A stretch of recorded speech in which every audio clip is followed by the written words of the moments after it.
and that's its mandate. It's there to inform the citizens, and it's mandated. You know, it's... Let me cut it short, yes. before you continue. Sure. You see the pictures now on your screen? Yes. The tables have been removed. The kind of setting that you were seeing there about agents and verification, that is a confirmation. The closest confirmation just yet that we are done with verification. Yes. Yeah, so what we are waiting for now is collation of the results, and probably today afternoon, yes.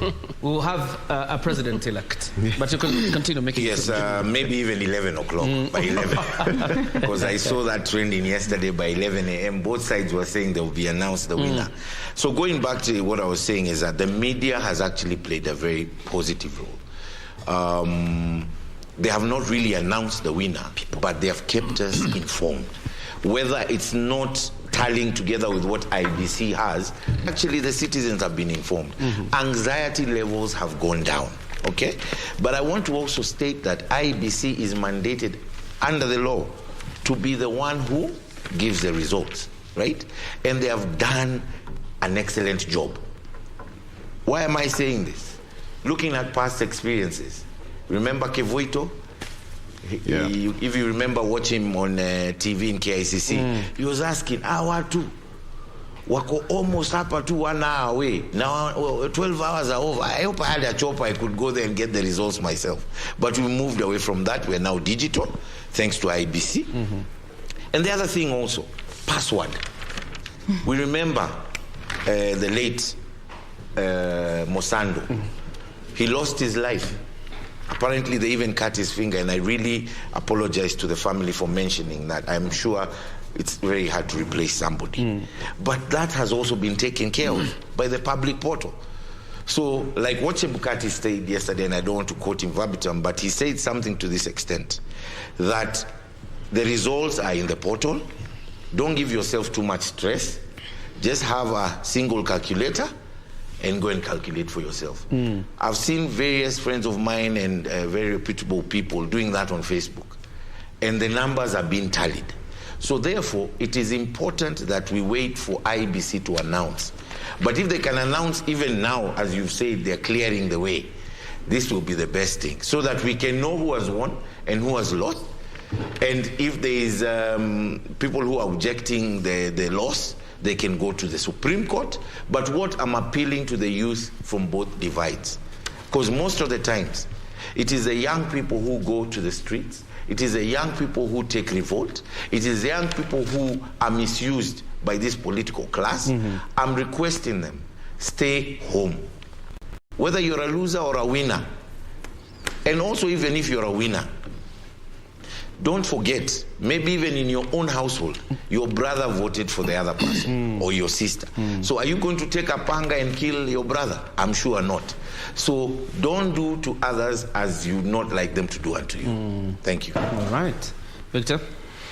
All right. So a clear indication, as you can see on your screen there, total arrangement at the Bomas of Kenya.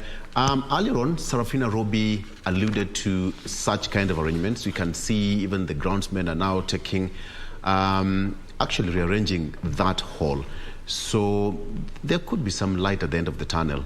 We are waiting to see at what point the white smoke will be witnessed at the other side of the chimney, all right? But for now, let's just wait and see what will happen. All right, so gentlemen, there is this bit of the petitions, and we cannot actually say that this election is going to go without any court petitions flying around. We've seen, or we've had, for example, Governor Lee Kinyanjui saying that he's heading to court, and others as well. I would like to get from you, Wakili, what do you think are the kind of evidence that is being collected right now, or which were collected at the Bomas of Kenya, that would form some strong case to be taken to the courts? Yeah, you see, the kind of evidence that we can comment about right now is the one relating to the president, because that is the one that has been most transparent to us. But Member of Parliament, MCA, and governors was done at the county level and constituency level. Yes. And going per the rules and restrictions put in place by the IEBC, lawyers should actually have a little bit of easy time, and the courts should also have a little bit of bearable time in terms of collecting because all you need to do is to download these forms and be sure they are certified to be forms downloaded from the IEBC web portal. So these documents are available. The testimony needed, of course, like we know for the courts, will be identifying the local return, we call the agents, then the local poll clerks, then the returning officer for that, polling station.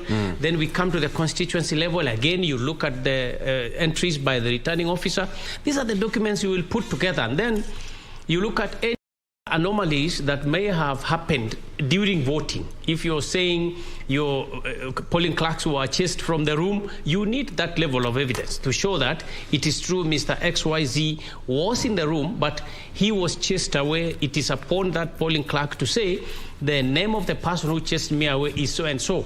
These are some of the intricacies that actually make a case to go, the wrong way. Because when you go and say IEBC officers chased me away, or you say the security people chased me away, you see, it is not upon the court to identify that security officer. Yes.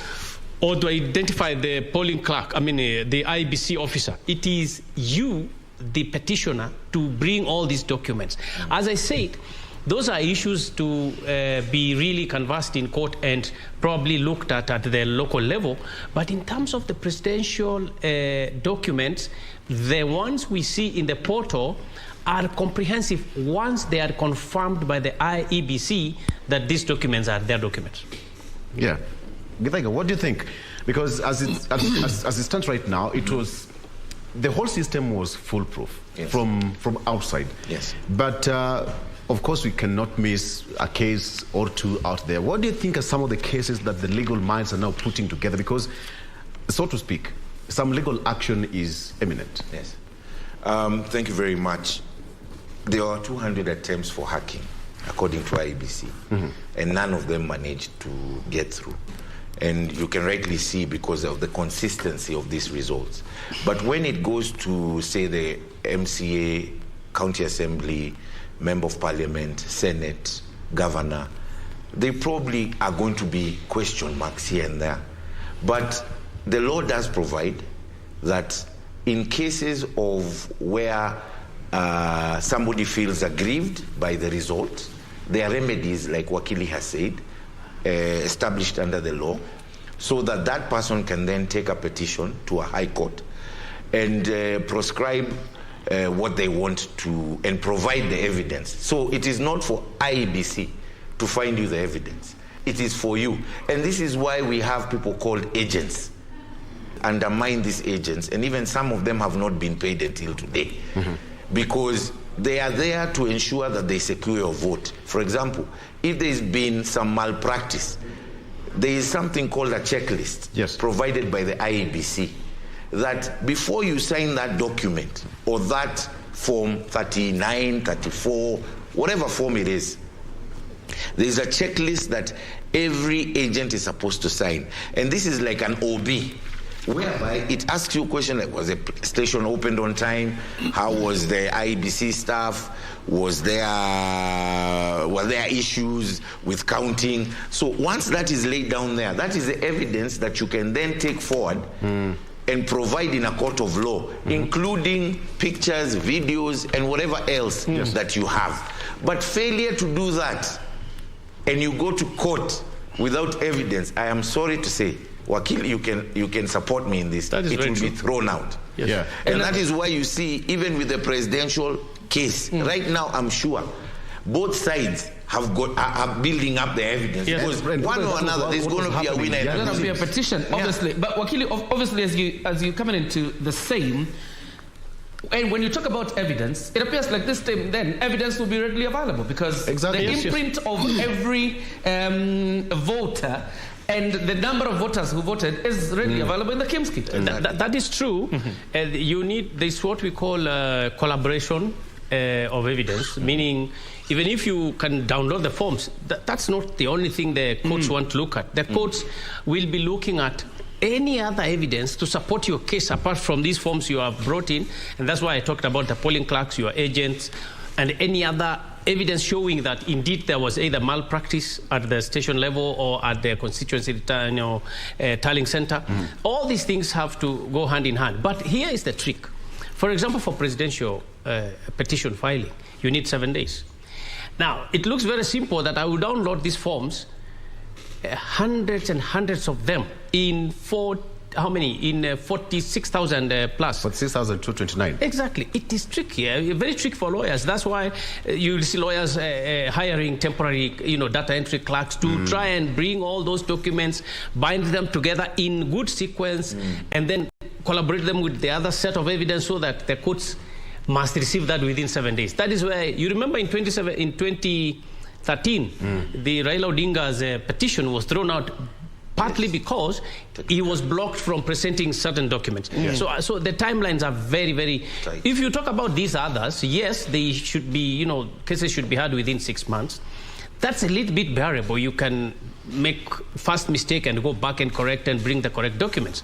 But for presidential elections, you've got to be perfect, and anybody who is hoping to go to challenge this outcome by now has a petition, by now has downloaded enough documents. He will simply wait to annotate them and present them. And if I may jump in for a minute. Yes. I like what Chebukati mentioned, and he said that whatever they receive, right, within the system, be it a clean one or one with error, what they can only do, it is not for Chebukati to go out there and say that so-and-so, there was an error.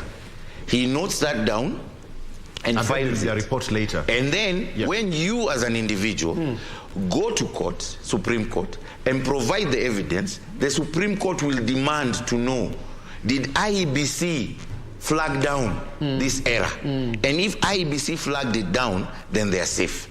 Because it's not their work to nullify or accept. Their work is to announce who has won according to what they have tallied. Yes. So if you have any dispute, you go to court. Yeah. Looking at the picture on your screen, that auditorium is about to fill up. Quite a number of people continue streaming in there. Of course, when you link up with Sarafina, she will tell us who those people are, because it could be the people who are on the floor again, verifying that have filled up those seats. Once we link up with her, we'll talk about it. Wakili, you were talking about timelines, a very important subject. It was raised by Supreme Court judges in the last petition of 2017. Yet within these 5 years, we didn't even find time to think about it, so much so that the judges have ample time to look at a petition. Looking at 2017, when Chiloba came in with a lorry full of documents, and the judges have only probably even 7 days to just go through it, is it a thing we should actually start now thinking seriously about the timelines of a presidential petition? Yes, I mentioned this actually earlier elsewhere, that the 7 days period for filing the petition is okay. I mean, you have 7 days, you can get your evidence together and go to the judges. But for judges to decide this within the 40-day period is quite complicated, because it entirely depends on what kind of evidence that has been brought to them.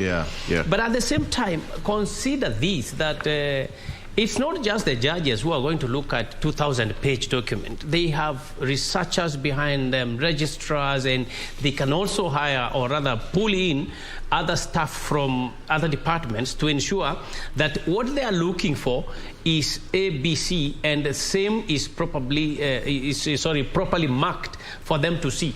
But I think it is true that going forward, reviewing the timelines might be important. And also, going back to the timelines and also the agitation of this announcement, the fact that we have a public portal and it provides this information to the public, I think that is one of the remedies that the Supreme Court had provided for. Because you remember the server question? Yes. Where is the server? Was there a server? What was the outcome of the server? So all these things are curtailed down, because even if the Supreme Court wants to access this document, it won't come with a track. They themselves will be able to find it in the portal. So it actually comes with a remedy to reduce the number of days and the timelines so that we stick to those timelines. Yes. Well, less or little activity at the floor. Serafina Ruby is informing me the security is quite tight now because the floor is empty, and obviously the diplomats area where characteristically there have not been a lot of presence. There's a lot of presence now at the diplomats area, and probably with the arrangement of security tells you things continue to heat up, and that's the Bomas of Kenya. Wakili, obviously, as we talk about the outcome, which is yet to be revealed by the IEBC, and we expect that, you cannot ignore the role of kingmakers in this election. And, you know, people who've been able to deliver to the different presidential candidates, because we have some results from about 240 constituencies. Regional kingpins, who stood out for you? I think that's a heavy political question, though I can attempt to answer it. In terms of Central Kenya, we see now that the deputy president, Gachagua, came out very strongly as a mobilizer for Central Kenya, and has actually managed to give Uhuru Kenyatta a run for his money at this rate. And if you talk about other regions like the Nyanza region, for example, you see that the likes of James Orengo, you know, Anyang' Nyong'o still stand out. But you come to the upper area of Kisii, you see that Fred Matiang'i from the Kisii region has come out strongly as the people's representative. These areas of Nakuru and all that, you see the new emerging kind of kingmakers like Susan Kehika. I think that's how I look at it. But there are many more, especially in the Rift Valley, who have also come up to show that they can determine. When you look at William Ruto in Rift Valley, I mean, what he has done to Gideon Moi definitely is making him appear to be top among equals. I think, yes, for me, Gachagua in Central, I mean, what a blow. What a blow. Because that issue of kingpin, actually, I think the Nation newspaper has covered it. And it says something to this extent that Uhuru has been shown who is the kingpin of Mount Kenya. And it's actually the people, you know. And this is how power plays, you know. Never underestimate your opponent. I think that's the 48 laws of power. President Uhuru. No, he said even yesterday. But then, being an Azimio chairperson, you are in the contest because you've chosen that side. Okay. So I think Gachagua there, he really flipped the coin. And 90% of Mount Kenya voted for Ruto. The other person who I want to give a applaud to is Musyoka. Hey, really. That man, Musyoka, has really done his best. I mean, they underestimated him. Once again, never underestimate somebody, because when they chose Martha Karua, and no offense to Martha Karua, when you look at the votes, even in Martha Karua's own backyard, Ruto won. So I think there was a miscalculation in Azimio. Sorry to tell them. There was a major miscalculation. By putting maybe, and no discrimination to women deserve those seats, and sit and saying that because she's a woman, therefore she should be elected, and yet 3 months down the line she was opposing BBI, she was fighting Raila, she was fighting. I think that was a misconception. If they had chosen Musyoka, they would be in a better position. What do you mean in a better position? You're calling this election? No, I'm not saying that. Okay. The other person I want to point out and highly recommend is none other than Weta. Wetangula in Bungoma, indeed, he did his game. He is really a kingpin of the West. Even though Musalia Mudavadi, there's always been a challenge because Raila Odinga has a firm support in Vihiga and Kakamega counties. But Weta tilted it, because if Ruto did not get Bungoma, then he would have been in a lot of trouble. All right. And Susan you will finish up on the regional kingpins after I am done with Kisumu. But of course, if you looked at the floor of Bomas, there was a security formation forming there. And that also was quite interesting. But But in Kisumu is Wycliffe Okech. Wycliffe, looking behind you, Kisumu is busy and people going about their duties. Wycliffe?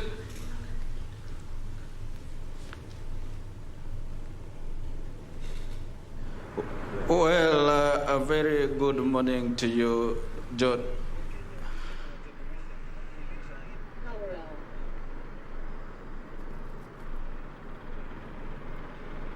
Thank you so much, John Jacob Kioria and Victor Olo, alongside Jed back in the studio.